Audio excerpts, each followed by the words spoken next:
orang di bagian terakhir itu kan untuk meningkatkan rasa kebahagiaan. Karena orang berlatih olahraga itu kan merangsang yang namanya hormon endorfin itu. Ya. Endorfin itu akan keluar dan orang menjadi happy. Tapi kalau orang ada berlatih sambil marah-marah, ya bagaimana dia bisa menjadi lebih happy? Itu tidak akan mungkin terjadi ya. Sehingga ini menjadi penting. Nah, maka faktor-faktor yang ikut ya memengaruhi kebugaran kita, ya itu yang pertama adalah makanan bergizi. Jadi di situasi COVID sekarang ini juga kita dituntut untuk tetap makan makanan bergizi ya. Yang kedua, kita istirahat cukup. Kalau biasa tidur 8 jam ya tetap kita menggunakan tidur 8 jam. Nah, kalau ada yang biasanya tidur 8 jam tapi kemudian sekarang dia cuma tidur 2 jam, nah ini bermasalah. Lalu sering berolahraga. Ini kalau orang istirahat, makan banyak, tidak berolahraga, maka siap-siap untuk semakin di depan, seperti Yamaha ya.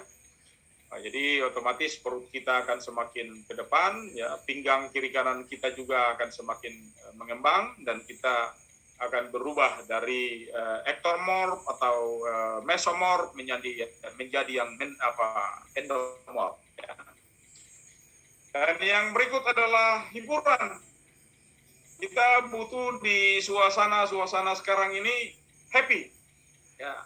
Jadi kalau penjas di sekolah itu ya harus funky, karena penjas itu identik dengan kata fun.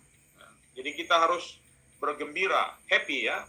Ada variabel antara di antaranya itu yang kita kenal dengan student well-being itu, ya, kebahagiaan siswa. Sama dengan kita, ketika kita happy, kita bahagia, kita funky ya, kita senang, ya, kita sering bergembira, sering terlibat dalam berbagai hiburan, maka otomatis imun kita akan naik dan otomatis kesehatan kita juga pasti akan menjadi lebih baik. Sama seperti yang tadi sudah disampaikan oleh Pak Dekan tadi ya, untuk menaikkan imun ya ingatan pikiran kita harus tetap enjoy. Jangan sampai pikiran kita kalut terus, kening kita berkerut terus, sehingga akhirnya kita bukan bertambah happy, tapi kemudian kita bertambah sakit. Dan ini mungkin yang terakhir ya, otomatis kita berharap kebugaran kita akan baik, karena dengan kebugaran kita yang baik, maka ada peningkatan dari sistem sirkulasi tubuh kita ya. Sistem kerja jantung kita akan semakin baik dan kita akan semakin fit, sehingga ketahanan tubuh kita juga akan menjadi semakin baik ya.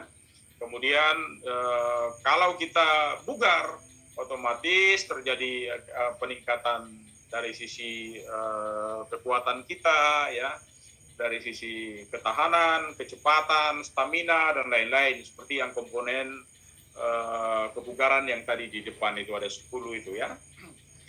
Dan yang berikut ada terjadi juga ekonomisasi gerak dalam latihan. Jadi kalau orang yang kondisi kebugarannya baik, maka dia bergerak dengan menggunakan sedikit energi. Ya, tidak terjadi pemborosan energi di sana, sehingga dia masih tetap menjadi stabil. Sedangkan yang bagian terakhir adalah pemulihan kita lebih cepat.